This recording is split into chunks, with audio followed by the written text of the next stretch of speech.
कर्नाटक के गोकर्ण इलाके में गुफा में अपनी दो बेटियों के साथ रह रही रूसी महिला नीना कुटीना को लेकर अब नया खुलासा सामने आया है।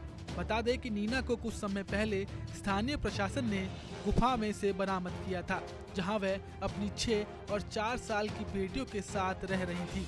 अब इस मामले में दोनों बच्चियों के जैविक पिता को लेकर बड़ा खुलासा हुआ है, जहां इजरायली नागरिक ड्रोन गोल्डस्टीन सामने आए हैं। उन्होंने भारत सरकार से अनुरोध किया है कि उनकी बेटियों को रूस न भेजा जाए, उन्हें संयुक्त कस्टडी दी जाए। तो क्या है असल कहानी, चलिए अब आपको बताते हैं।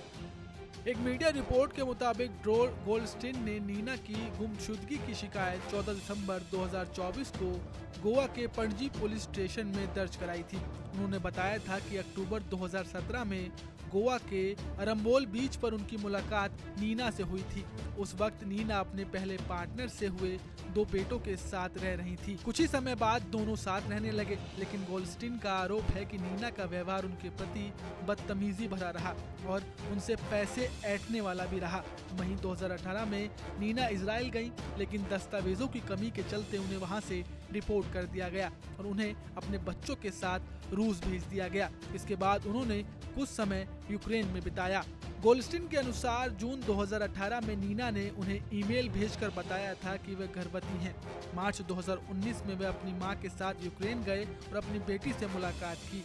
बाद में नीना और गोल्डस्टीन एक साथ कोस्टा रिका चले गए, लेकिन फिर निजी कारणों से वह दोनों अलग हो गए। नीना एक बिजनेस वीजा पर भारत आई थी और भारतीय संस्कृति व अध्यात्म से प्रभावित होकर गोकर्ण पहुंची।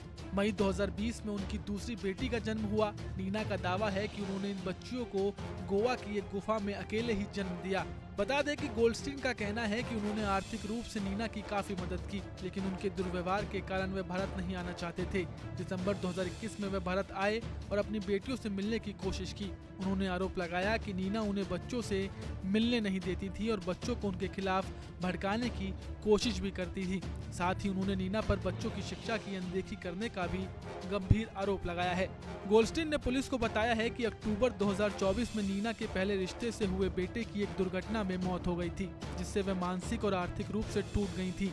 उन्होंने नीना और बच्चों के लिए पणजी के एक होटल में कमरा भी बुक कराया था, लेकिन नीना ने तब भी उन्हें बच्चों से मिलने नहीं दिया। 6 नवंबर 2024 को गोल्डस्टीन नेपाल वीजा रिज्यूम के लिए गए और जब 22 नवंबर को लौटे तो नीना अपनी बेटियों के साथ गायब थी। बाद में पता चला कि गोकर्ण की एक गुफा में वे रह रही थी। अब इस नई खुलासे के बीच एक बड़ा सवाल ये है कि अब नीना का आगे क्या होगा।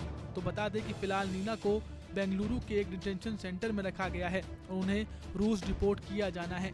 वहीं ड्रोन गोल्डस्टीन ने दोनों बच्चियों की संयुक्त कस्टडी की मांग करते हुए अधिकारियों से अपील भी की है कि बच्चियों को रूस ना भेजा जाए। अब देखना होगा कि आगे क्या होता है। नमस्कार, मैं हूं मानक गुप्ता। अगर आपको हमारा ये वीडियो पसंद आया हो तो इसे लाइक और शेयर जरूर करें और हाँ, हमें सब्सक्राइब और फॉलो करना ना भूलें ताकि आप देश और दुनिया की कोई खबर मिस ना करें। तो जुड़े रहिए हमारे साथ और देखते रहिए न्यूज़ 24।